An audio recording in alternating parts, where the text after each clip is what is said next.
Essa história começa de um jeito diferente de todos os outros casos famosos de Sigmund Freud.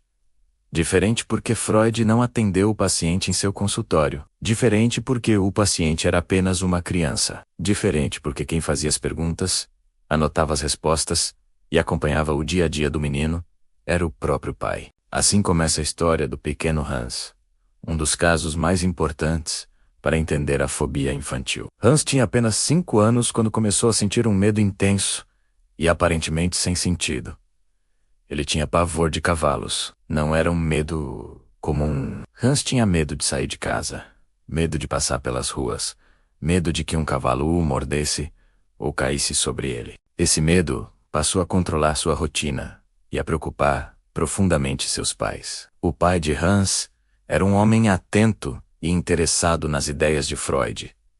Quando percebeu que o medo do filho não diminuía, decidiu escrever para Freud, pedindo orientação. Freud aceitou acompanhar o caso à distância, orientando o pai sobre como conversar com o menino, como escutar suas falas e como compreender seus medos. Esse detalhe torna o caso único. Pela primeira vez, a psicanálise se aproximava diretamente do universo infantil, mostrando que crianças também têm conflitos emocionais profundos e que seus medos não surgem do nada. Hans era um menino curioso, inteligente e sensível. Ele fazia muitas perguntas sobre o corpo, sobre o nascimento dos bebês e sobre as diferenças entre adultos e crianças. Seus pais respondiam com certa abertura, algo incomum para a época. Mesmo assim, algumas respostas vinham carregadas de silêncio, desconforto e limites. Com o tempo, Freud percebeu que o medo de cavalos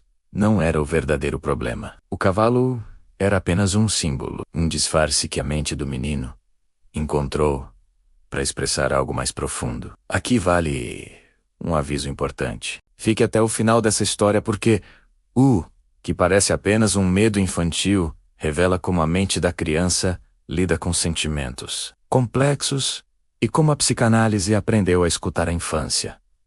O pequeno Hans descrevia seus medos com muitos detalhes. Ele dizia que tinha medo de cavalos com grandes dentes, medo de que eles caíssem, medo de que puxassem carruagens e fizessem barulho. Freud observava que esses detalhes não eram aleatórios. Cada um deles carregava significado. Ao longo das conversas com o pai, Hans falava sobre seus sonhos, seus pensamentos e suas fantasias. Freud orientava o pai a não corrigir, não julgar e não assustar o menino, mas apenas escutar. Aos poucos, surgiu um padrão. O medo de Hans estava ligado à figura do pai, à autoridade, ao amor pela mãe e à confusão emocional que surgia quando esses sentimentos se misturavam. A fobia infantil, nesse caso, não era uma doença. Era uma solução encontrada pela mente da criança para lidar com emoções que ela ainda não sabia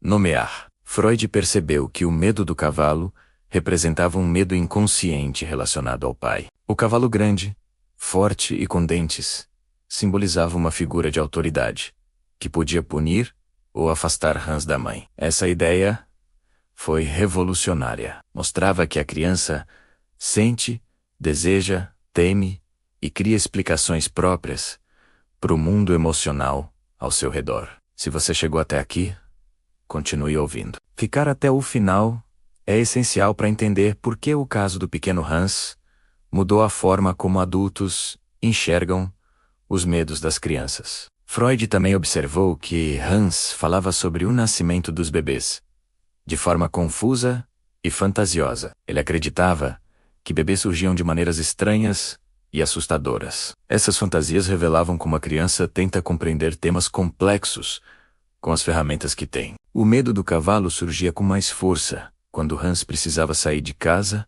ou se afastar da mãe. A fobia funcionava como uma forma de permanecer perto dela e evitar situações que causavam angústia. Aos poucos, com as conversas, algo começou a mudar. Hans passou a falar mais livremente sobre seus medos. Ele começou a perceber que podia pensar sobre eles sem que algo ruim acontecesse. Esse é um ponto central da psicanálise infantil. A fala transforma o medo. Quando a criança consegue colocar em palavras aquilo que sente, o sintoma perde força. Freud destacou que a fobia infantil não deve ser combatida com broncas ou punições. Ela precisa ser compreendida. O medo tem uma função emocional. Nesse momento da história, vale reforçar. Fique até o final, porque o desfecho do caso do pequeno Hans mostra como a escuta pode transformar a vida emocional de uma criança. Com o tempo, Hans começou a sair de casa novamente. O medo dos cavalos diminuiu. Ele passou a brincar, explorar e se relacionar com mais segurança. O caso mostrou que a criança não é um adulto em miniatura. Ela tem uma forma própria de pensar, sentir e simbolizar o mundo. Freud usou o caso do pequeno Hans para demonstrar que os conflitos emocionais surgem desde cedo e que a infância é um período decisivo na formação da mente. A fobia infantil, nesse contexto, é uma tentativa da criança de lidar com o medo da perda, da separação e da autoridade. Esse caso ajudou a consolidar conceitos fundamentais da psicanálise, como o desenvolvimento emocional infantil, o papel da família e a importância da escuta. Se você está ouvindo até agora, saiba que essa história não é apenas sobre o passado. Ela fala diretamente com pais, educadores e qualquer pessoa que convive com crianças hoje. O pequeno Hans nos ensina que o medo infantil não deve ser ridicularizado nem ignorado. Ele é um pedido de ajuda emocional. Freud mostrou que, ao compreender o medo, a criança ganha ferramentas para crescer emocionalmente mais segura. Chegamos agora ao final incrível dessa história. Um caso acompanhado à distância, sem consultório, sem divã, apenas com escuta, respeito e atenção, foi capaz de mudar para sempre a forma como a psicologia entende a infância. O pequeno Hans cresceu, seguiu sua vida e deixou para a história uma lição poderosa. Crianças sentem profundamente e, quando são escutadas, podem transformar seus medos. Esse caso permanece atual porque nos lembra que falar cura, escutar, acolhe e compreender liberta. Gostou? Curte e compartilhe. Segue nosso canal para mais fofocas no Divã. Assinado, o terapeuta.